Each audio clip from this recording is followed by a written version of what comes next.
Education Matters, the official voice of youth. Education Matters is sponsored by your local internet station, NEW Radio. So that we wouldn't have to wait on the Department of Education to administer the survey. So what are some differences in the survey you have now compared to the one before COVID happened? Does it have the same questions, or is it a little different? So the questions are the same as the ones that were before COVID. However, it's a shortened survey. So it's only the questions that we need for our funding. Because one of the things that we have to have, again, we have to have these this information so we can guide our programs. One good thing about Drug Free Athens and the way that we do things in Athens and Barrow County is that we are able to use the research to guide our programs. We use the research to talk to youth, and we want the youth voice to be the main point of our programs. So if we don't have this research and we don't know what the youth are experiencing or what they see on a daily basis, then we don't know how to do our program. And so when we go to report, then that's when the National Drug-Free Communities Evaluation Team is looking at us like, oh wow, we don't have any research. So how do you know that these are the programs that you need? How do you know that these are the programs that will work best for your community or for your youth if you don't have the data behind it? So it is, the questions are the same, but it is shorter. And there are more questions just for the core measure questions that we need that to address like the use and the perception. And there's a couple questions about like the billboards that we have across the county. And if you've seen those billboards or if you notice those billboards, because we pay for quite a few environmental strategies to also address the concerns of alcohol and marijuana use in our communities. So how has the survey been going so far? Have you been getting enough responses, or is it not going the way you planned? We have not received the responses that we need. Fortunately, we are guided by our coalition, which is our Substance Abuse Prevention Coalition here in Athens, and the members of that coalition, which also include Mr. Dunn, we were able to administer the survey across different youth groups over the summer, but we originally have every student, so you got to think about it. So from going from having every middle and high school student in Clark County take the survey to just like smaller youth organizations, the numbers are not the same. So in order for us to accurately evaluate the research that we have and collect the data that we need at least 500 more responses to be a good sample for this survey, and we haven't been able to get that yet. So how is this survey being administered now? Like I said, in the past you've been doing it through the school systems, but how is it going to be administered now? So there's two options. So if I have an agency, a school administrator that you are okay with administrating the survey, we can come in person and we can provide paper surveys, because I have heard from youth that they believe that it's, they shouldn't do it on their laptops because it's traced back to them. That's not something that we do. That's not something that, from my understanding, that's being done, like there's any tracing going back to anybody's laptops or anything like that. But in order to, alleviate that concern, we can do paper surveys, and then we also have our online survey that you can click on from any device. It could be the same device. Students can use the same device and just start over and over and over again entering those survey responses. So we have the link or either a paper survey. So what is the link? And we're going to get that out numerous times today, but what is the link? So I would ask that question. You would ask that question, wouldn't you? Let me pull it up. And we're talking to Dr. Tonya Knox. Anybody work hard to get a PhD, you need to go and acknowledge that. Dr. Tonya Knox, who's a program manager with Drug Free Athens here, doing marvelous work, trying to help prevent the drug abuse amongst the youth, and not just the youth in our community, but drug abuse across the board.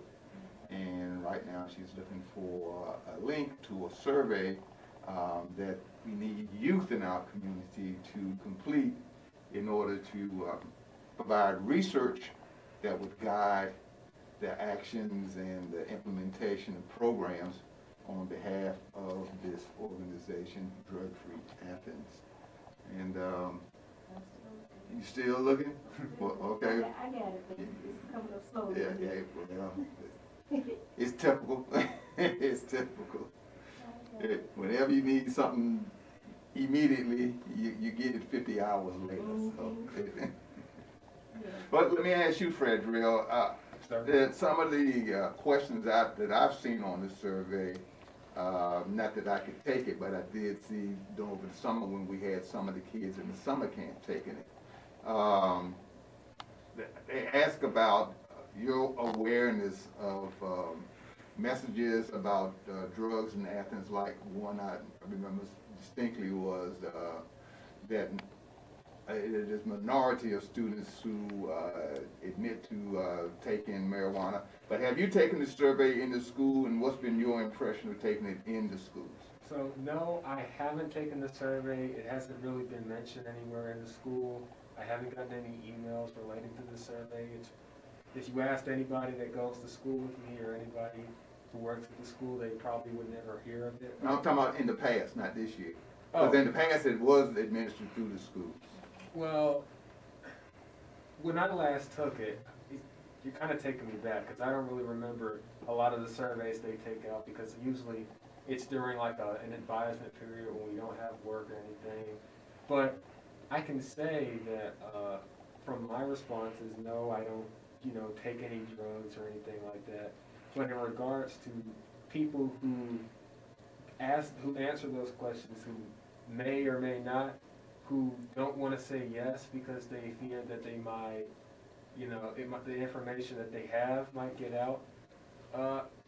It kind of looks a little pervasive, but really it does help in the sense that the people that are working to get the drugs off the streets and out of the community have better information to deal with this issue. Mm-hmm. And it's a small little thing to do to just answer that question truthfully, but it helps more than it hurts. Right. Do you think your peers answer the questions honestly about substance abuse? I recall back in the dark ages when I was in high school, we probably would have answered in an unfactual manner if they asked about consuming alcohol or anything back in those days. Do you think that students today are any more forthright in their willingness to give information about their substance abuse or substance use? I'd say it's kind of mixed. There are some students who are proud in a sense of the fact that they, take drugs, like they smoke marijuana or they vape or anything like that. And, answering a question saying yes or telling anybody like that makes them look like they're cool or anything.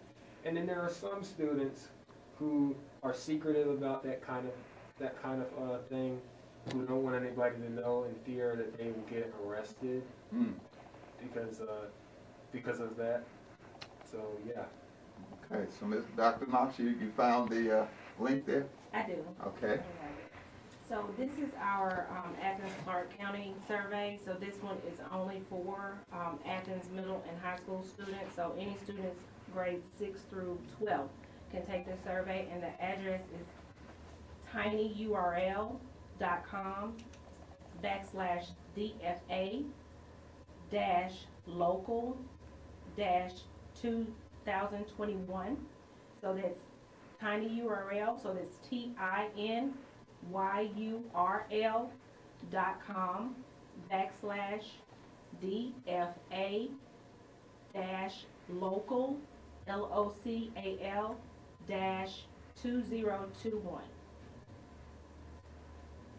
2021. Yes. Okay, and I wrote 22, thinking of the year. And Ms. Knox, for the listeners who may not know about your organization with Drug Free Athens, can you kind of give us a little history about of Drug Free Athens and why it's so important in the community, something like that? Frederick, can we do that on the second half on the next segment, because we're up against the clock for commercials? Okay, then we'll be right back after these messages. Thank you. Thank you. Oh, that's a good question. That's a great question. Oh, that's a good one. Excellent question. That's a great question. You are listening to Education Matters, where great questions get asked and answered. Welcome back to Education Matters, the official voice of youth. My name is John Green, and joining me are my co-hosts, Alan Green and Rick Dunn. Now, Ms. Knox, in the last segment, I was trying to ask you, could you give us a little history lesson on the organization of Drug Free Athens, so that the people who may want to sign this, who may want to get their kids to enlist in this survey to help out and tell us, you know, why this is so important in the community. Yes, sir. So we as Drug Free Athens, we were formed in October of 2018. The grant was originally written and managed by SAMHSA, but now we're actually under the Center for Disease Control and Prevention, so we're under CDC. The funds come directly from the White House and the Office of National Drug Control Policy. So in 2018, we were awarded $125,000 to affect the change and reduction of alcohol and marijuana use among middle and high school students in Athens, Clarke County. So we have been having this program and having the support of the community, including, like I mentioned earlier, our coalition members, our Substance Abuse Prevention Coalition members that are a part of various agencies in the community, as well as parents and youth, and the work that we've done with the Athens, Clarke County Students Against Destructive Decisions chapter.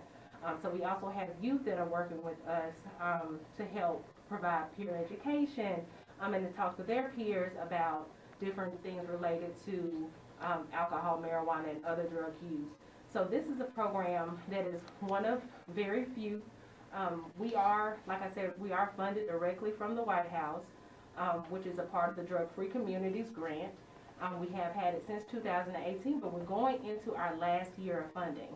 The way that this funding works is that you have an award and it goes for 5 years. And so if you do the math, next year will be our 5th year in Athens, Clarke County. So we are up for reapplication. So we would have to submit an application for additional funding where we would compete against all new applications as of March of next year. So when we do that, if we are not up with our data, and if we are not providing reason why we need additional funding, we will more than likely not get the application.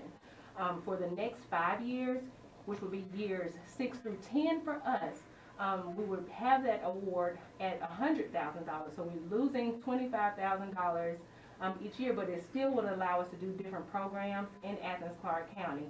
And by the way, we are the only youth prevention education program in the county. So there is no other program or agency that has funds to do this and this only. So that is a big goal and a big benefit that we have here in Athens, Clarke County, because we're here and we're providing these services. I mean, they're free of charge because the grant covers everything. And so we're able to do these things. So without this additional data, and so that we can guide our programs, it'll be hard for us to explain why we need to continue working in Athens, Clarke County, and why we need this additional funding to keep helping our youth stay healthy. So does the thought that this may or may not be your last year put any hindrance in your goals to help further, you know, getting drugs out of the community? No, I've been around here for a while, and I've always worked with young people and adolescents, and so I've worked with various agencies in the community. So my goal here is not just for Drug Free Athens, but it's just for us to get the research and the data that we need to guide several programs, because there are good programs in the community that are helping our youth. We're just the only ones that solely focused on substance use and substance use among youth only. So I would definitely be here as a resource for the community. I would definitely share our data for anybody who is hoping to serve you in the future, but I would hope that our data will also help us to be a good candidate for this next application and also support other services that we have within the county. In the, I think you said it's 5 years, so 2018 is when this program started? Yes. Okay, so it's 4 years. But in the 4 years of operating this program, what are the measurable differences that you've seen? How have you made an impact? And what's some of the data saying from these surveys over the last 4 years? And see, that puts us in a difficult spot also. We were seeing a decrease in use among alcohol and marijuana use going into COVID. But since we're not having the data from COVID, it's hard for me to say, as far as like our Athens, Clarke County youth, if there's been any decrease. Now, I can tell you what national trends have shown with COVID. because there's an increase in substance use with COVID because of the isolation, because of the trauma behind, being away from peers and being away from your normal activities and losing loved ones during this time. So it's a very traumatic and was a very traumatic experience for a lot of our youth, and because of that, we had seen an increase in substance use. We had seen an increase in suicide. So now, more than ever, we need this data because we might have to change our programs. We might have to increase more awareness around substance use and mental health, or substance use and suicide prevention. But we won't know that unless we get these numbers back. So that's where all of this kind of plays a part. So October would be the start of our 5th year. And so if we don't have this data collected by the end of September, which is the end of our 4th year, then I will have nothing to go into our 5th year report. Right, right. So since you clarified that this year it's hard to tell, how to look at the data and the numbers because of COVID.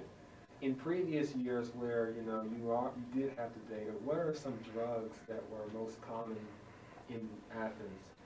So alcohol has been, and from research, has still been the top drug of choice.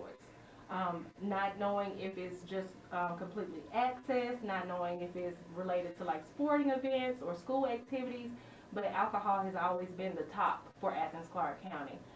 There has been an increase in THC or marijuana use, but I think a lot of that is guided also by what's going on in politics and the legalization of that drug. So that has been on an increase as well. And then vapes completely took us by storm. It came, it was declared a national epidemic among youth in 2016, and it's grown since then. My focus has been for the last year or so to educate people about vapes, because a lot of people don't understand that it's a new product. And so even though it may have a flavor and seem kind of cool, it's not the healthiest thing for you. And it's a lot of things that we don't know about vapes at this point. It took decades before we got information about tobacco and cigarettes. So it's going to be decades before we get information about vapes and how it affects your brain, how it affects your lungs and your body. But what we do know is that the cartridges in a vape are more concentrated than a pack of cigarettes. So you got to think about it. One pod of a vape, or if it has nicotine in it, let me go back to that, because a lot of the packages may say 1 or 2% nicotine, but that may not be accurate because the particular company that you're purchasing from is not regulated by the FDA. So let me go back to that, because you may have something that you think is nicotine or nicotine free, and it could be a higher concentration than what you believe it is. But even that, when you have that pod of nicotine, it's equal to 20 cigarettes. Versus like the one single pod. So you got to think about all of that stuff too. So what is it that you think causes people to, start using vaping and marijuana? Like, what are some of the underlying factors that get people into using that stuff? Is it like acceptance into like a group or something, or is it like peer pressure? Like, what are some of the things you see that causes that? That's exactly what we're seeing, exactly what you said. So the top 2 reasons that we have people that are using or turning to any kind of drug, not just vapes, any kind of drug, is either peer pressure, so some kind of social acceptance, whether that be among family members, whether that be in school, like some kind of social acceptance, and then also access. So again, I mentioned alcohol being the drug of, the highest use drug in the county, and so parents having refrigerators or cabinets that are unlocked, and just having access to those things. And so we're working closely with the police department to do compliance checks, to make sure that we're, making sure that people are carding and not just giving out alcohol to anybody. So, and the vendors and restaurant owners as well as bar owners have been very, very supportive of the program to make sure that their staff is being trained so that they are carding and making sure they're following the law. But it's still access. It's still access. So, Dr. Knox, what role, if any, does people's emotions and feelings, like I need this drug, or want to use this drug to escape my social economic situation, escape my feeling abused or neglected, what role does that play, especially amongst young people, in using drugs? Right. So, I mean, as a young person nowadays, it's a lot of stressors. It's a lot of stresses around school and academics. It's a lot of stresses around athletics. So you have that drive to do better. You have that drive to be excellent. You have that drive to, score highly on testing and everything like that. And so that was even before COVID. So now that we have COVID, we're dealing with a totally different animal. COVID has brought in a whole nother level of trauma and a whole nother level of stressors and depression and anything that can be linked to mental illness because of like the way that the environment was and the world had changed in like a short period of time. That was a lot for an adult to adjust to. So I know it was a lot for our youth to transition to over that time. So it plays a very big part in wanting to escape. The youth that I've talked to, a lot of them mention, just wanting to get away, or I just need something to sleep, or I just need something to like just calm me down. And my question is always, what else have you tried? Like, what else are you doing besides that? Like, what did you do before this? And a lot of times their responses was nothing, because they didn't know what to do. And so just trying to get them rerouted to see if we could find other alternatives in their drug use and hopefully get them before they become addicted to something.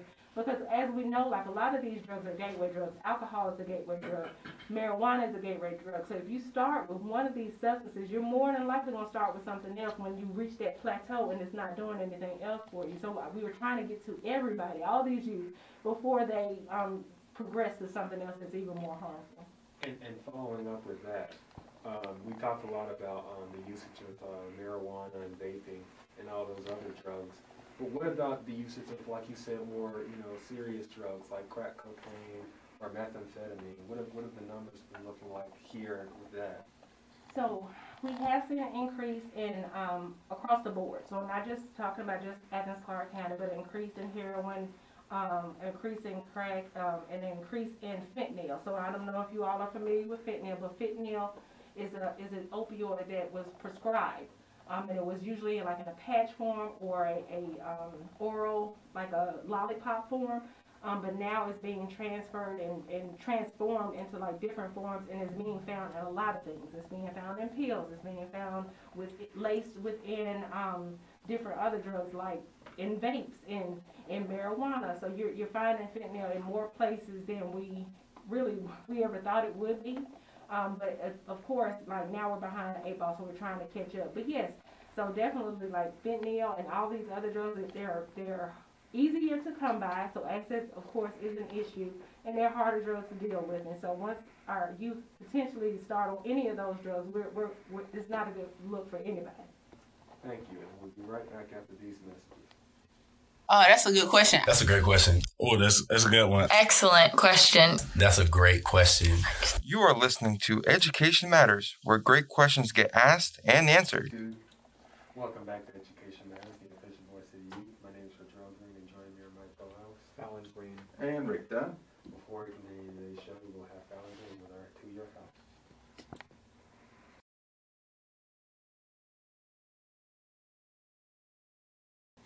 Thank you, Fallon. Now, Professor Knox, or Dr. Knox. Maybe one day, Professor one day. We were talking a little bit in the last segment about the new law that Clark County passed that lessened the fine for marijuana, the usage of marijuana or having it on you. Can you give me your personal and your professional take on this new ordinance?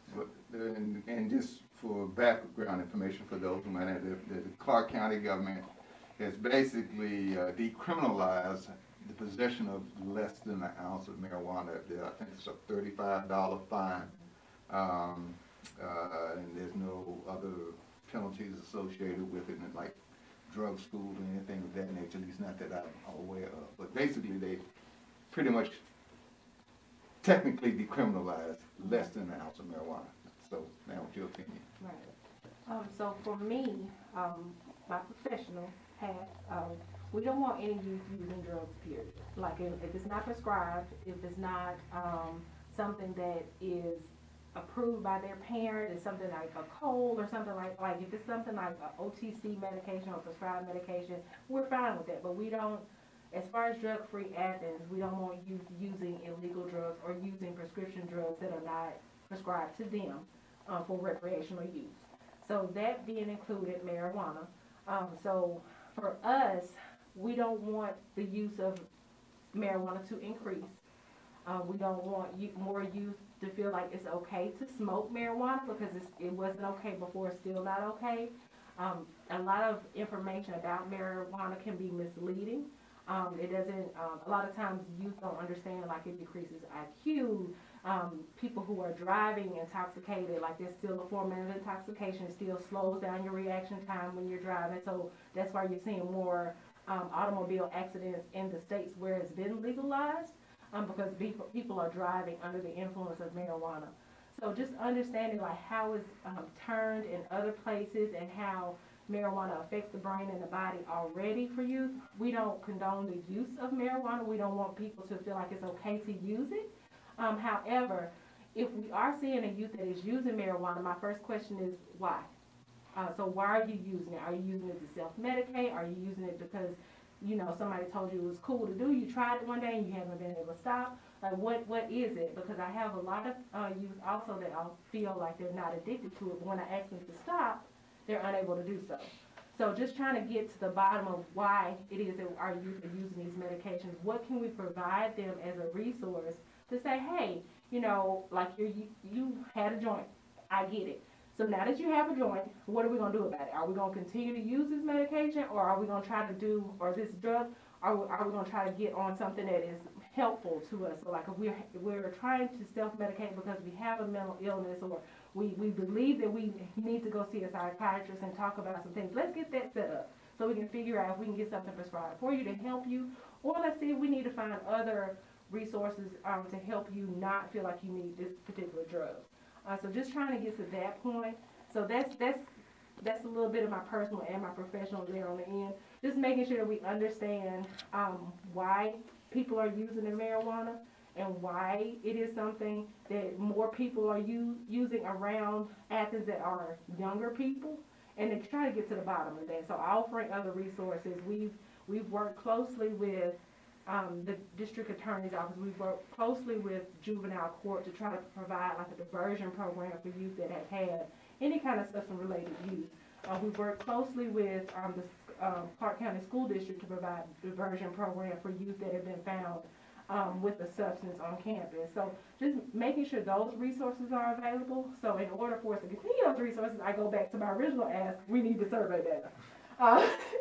So we need that data. We need to be able to affect like the increase in marijuana use. But yeah, so just I understand the decriminalization because we don't want somebody to go to jail for however long for 1 or less than 1 ounce of marijuana, but we also want to give them services.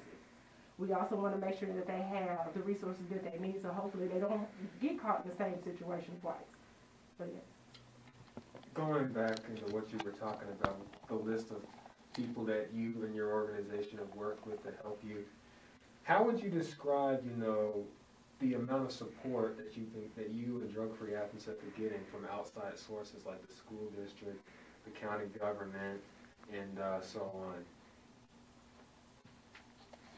So I feel like from the beginning we've had a lot of support from the community as far as like us being a program to help our middle and high school students, but unfortunately we haven't been able to get that survey data. So I'm not really sure what kind of support we've gotten so far, but I'm hoping that that'll change in the near future because I believe that the community as a whole has been dealing with a lot of different things, a lot of different traumas, a lot of different things that have been affecting our community more than just substance abuse. So I think for a lot of people, a survey is not at the top of the list, which we understand.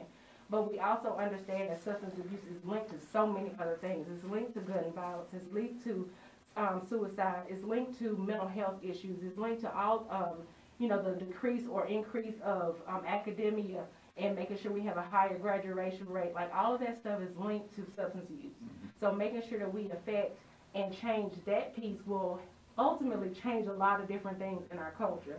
So even though I know that survey may not have been at the top, I hope that it's a reminder that, hey, we need this data so that we don't have the same trends that we've had decades before. We want to keep going upward with our graduation rate. We want to keep going upward with our our youth being healthy and positive and active youth and being able to think independently amongst our county. So we want to keep going. We want to keep going forward. So hopefully, if we weren't at the top of the priority list before, hopefully we're moving to the top now.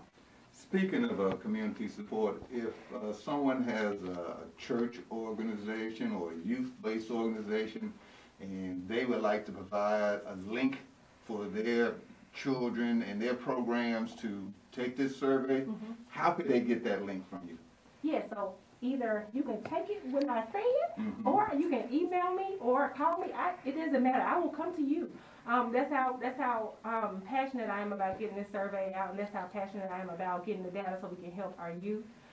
So you can email me. My email address is tknox, so tknox, at Live Drug Free, so LIVEDRUGFREE.org. So you can email me and request the link for the survey, or I can give it to you again.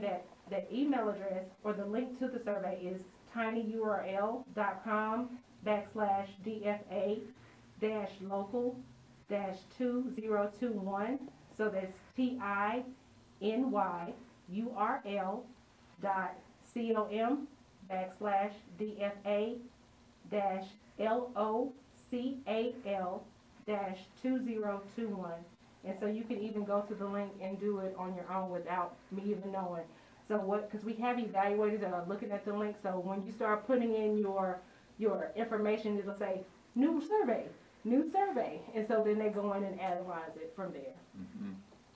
And if you couldn't get all of that, you can email us at educationmatters1470@gmail.com and request a link, and we'll send it to you as well. Thank you. That's right. And another question I have for you, Dr. Knox, and this is about, a compare and contrast question of how serious the issue with drugs now is compared to when, back in the 80s when it was like the issue on everyone's mind, like with the whole just say no thing and the crack epidemic in the early 80s. Would you say that it's still a serious issue now, or that it's kind of mellowed down in the sense, maybe the reason why nobody's really going to sign the surveys because it's in the back of their mind, the issue with drugs? Yes. I feel like COVID has taken the front seat on a lot of different issues in our community, in our state, across the world. And because of that, a lot of researchers and psychiatrists and psychologists and teachers, we've all been able to look at different things and see the link between COVID and all of these other factors. But what's happening now is a lot of reflection on what's happened in COVID, and we're seeing substance abuse increase. We're seeing suicide attempts increase. We're seeing different things related to gun violence and drug violence increase because trauma is hard, and trauma is one of those things that it has to be addressed. We can't just overlook it, put blinders on, and just think it's going to go away. It has to be addressed. And so because of that, we had to focus on that first. We had to focus on the immediate needs of our youth, and now we're able to slow down, take a look and say, okay, now how do we get here?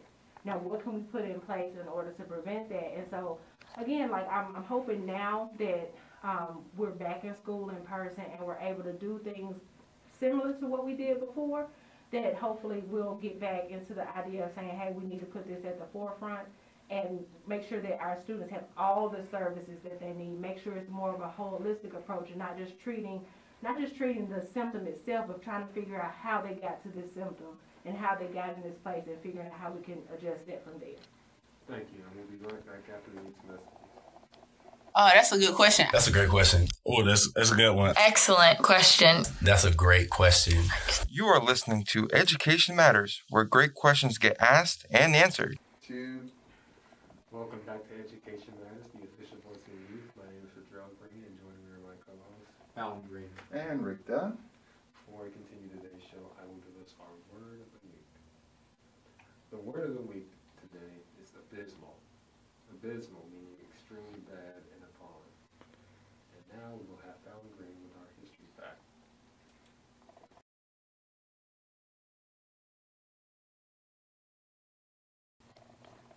Now, Ms. Knox, with a lot of the information we've been giving out to the audience about your organization, what are you hoping to gain after we are done on this show in terms of promotion for the survey? So our goal, again, is to get at least 500 more responses. So we need 500 more responses from middle and high school students. So ideally, that's it. So 500 or more. And then also just to get more of an awareness in the community that we're present, that we are working, that we are trying to continue our work. Of course, COVID slowed a lot of programs down and it prevented a lot of interaction, but before COVID, we were heavily involved in the high schools. We were heavily working with middle and high school students, providing this information, even going to classes and teaching AMP classes or biology classes about how drugs affect the body and the brain, and bringing activities to those schools. So we are still present. We are still offering services. Our services, again, are free. We have at least one more year of funding, and so we want to use that funding to the best of our ability. So in order for us to do that, we want to get this data. By getting these responses, we will be able to ensure that we're guiding our programs the way that they need to be. We will ensure that we're able to provide the most effective resources to the youth in the community based off of their needs. And so we won't just be feeling, where it's a group of adults making decisions on behalf of youth. We want to hear the youth voice. We want to know that it's okay what we're doing or not okay, and making changes to those things. So ideally, to get our 500 or more responses to the survey, and to bring that awareness that there is a prevention agency in Athens Clarke County serving youth. We are prevention, but we do have resources for treatment, we do have resources for intervention, and we are supporting other programs that offer these services as well. So even if it's something that we don't cover, we can be a facilitator for a conversation with another agency, or at least a resource to guide you in the direction of the services that you may or may not need for your family. Earlier, Dr. Knox, you mentioned SAD, and I'd like you to talk a little bit about that in the time we have left. Okay. So SAD stands for Students Against Destructive Decisions. So one of the good things that we were able to do when we received this funding in 2018 was we were able to establish a statewide chapter here in Athens Clarke County. And so these students are high school students that are peer educators. So they're trained on negotiation skills, they're trained on decision making, and they talk to their peers about drugs and alcohol and how it can affect the body, or how it's not a good decision to be at a party and drink it out of a solo cup that you don't know who gave you the cup. Or it's not okay to put your cup down and go to the bathroom and then come back and pick up the same cup. Just different things that kind of makes them more savvy when they go into parties, but also understanding how drugs can affect your body and what things or scenarios that could occur at social events that could cause anybody to be in danger. So they are peer educators. They're the ones that do the tables at the high schools. They're the ones that promote and think of the ideas for Red Ribbon Week. So when there are Red Ribbon Week across the county, those are the students that come up with a lot of the weekly activities that go on, or they're the ones that go out into the community and provide information to the liquor stores and the convenience stores about not serving their alcohol to minors. And so they're our work bees. They're the ones that are our leaders. They're the ones that facilitate our programming, as well as guide the coalition. So they're kind of like the coalition bosses. So when they say, oh, this is a good program, then we come back to the table, we figure out how we can implement that. Or if they say, oh yeah, maybe we should try this, then we come back to the table and say, okay, can we actually fund this and make this happen for them, because this is something they're saying they need. So we are looking for more youth. Again, COVID kind of slowed us down. So if there are any high school students that are passionate about health and helping their peers and helping others become more aware of what goes on at parties, or more aware of like how substances can affect your brain and body, please reach out to us. Again, this is the Athens Clarke County SAD chapter. We will take students from not only Clarke Central and Cedar, but we also take students at our home school. We take students that are at private schools. And these students are trained as our peer educators. So we're looking to grow our group again. Prior to COVID, we had 25 students. And so we're looking to rebuild to a team at least that size again, so we can continue to do the work around the county and represent Athens Clarke County across the state. Okay, and how do they contact you? Okay, and so my email address is tknox@livedrugfree.org. So that's tknox@livedrugfree.org. And my name is Dr. Tonya Knox. I'm the program coordinator for Drug Free Athens and the Auburn Prevention Project. So you can also visit our website, and there's a link for SAD on there as well, which is the www.drugfreeathens.org. Dr. Knox, earlier in the show, you mentioned that you, other than Drug Free Athens, you also have had a long career in, helping the community with like the issues swirling around drugs. Can you give us a little backstory on what are some of the other things you were affiliated with and doing? So when I first moved here, I was a part of the health department. So I worked for the Northeast Health District. And so for several years, I served as the health educator for Clark County. So I worked out of the Teen Matters clinic. So I'm serving at both of those clinics, the one across from Clark Central, as well as the one across from Cedar Shoals. And so I spent a lot of time in the high schools. I was telling you all on break, I used to be at Cedar quite a bit in the counseling office, waiting on students to come talk to me. And that was when I spent the majority of my time there. So I did classes for teen prevention, teen pregnancy prevention. I also did classes for substance abuse at that time. But we discussed all things related to adolescent and teen health through the health department. And then from there, I actually worked for the Clark County School District. So I did a similar program with Clark County where we also facilitated drug prevention or drug abuse prevention classes and provided resources within the district for our teachers, staff, and faculty, as well as our students, to address concerns around substance abuse and prevention. And from there, that's how I got to the Council on Alcohol and Drugs. And so now, with this position, I'm able to serve all students in Clark County, not just the ones that are assigned to the Clark County School District, but every student in Athens, Clark County can be a part of our program. So what is it that inspires you to, embark in this type of career? I mean, yeah, I know if you were probably my age, you probably wouldn't have been thinking, oh, I'm going to be having a long career and making sure people stop smoking weed or anything like that. But what kind of inspires you to do something like this? So it started when I got out of college. My mom was actually a public health nurse. And so I traveled with her to several conferences, and from there I started to fall in love with public health and like what you could do with the community and how you could affect the community with programming and education. And so that's where the love started. And then I actually, little tidbit of information, I've always danced. And so prior to me leaving Mississippi, I actually had, are you all familiar with the show Bring It? I am. Okay. I am.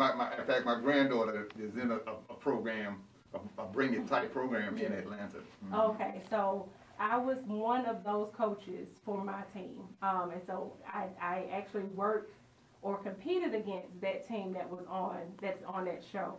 And so from there, that's where my love for young people started. Because I would take them and we would learn dances and we perform and we would go to all these different events across the state and across the southeast. But then I would also take them on college tours, and I also took them to the health department, and I also talked to them about their bodies and hygiene and nutrition and things of that nature. And so it kind of grew from there, and to the point where I decided when I finished my my master's in public health that I wanted to stay working with adolescents. And now, as we close into our final minute on the fourth segment, I have to ask you, Dr. Knox, why does education matter to you? Education matters to me because it's what guides a lot of programs. It's what guides why I work. It's what guides like the reason why I'm here. Because if it wouldn't be for education and my experience and what I've dealt with throughout my life and what I've learned from other people, then I wouldn't be in the position that I'm in now. And because of that, I know that we have to do this survey. And so back to the survey. We have to do this survey. We have to make sure that we have this data so that we are able to educate our youth and make sure they have the right information and make sure we have the money to provide the services to make sure that they have the right information moving forward. Thank you. And thank you for listening to Education Matters, the official voice of youth. Education Matters is sponsored by the Clark County School District and EURadioAthens.com. If you missed any portion of this program or would like to hear it again, it could be heard Monday at 5:30 or Thursday at 10 a.m. on EURadioAthens.com. You can also listen on demand on our YouTube channel, Education Matters Network. Education Matters is a production of the High School Completion Initiative. We will see you next time.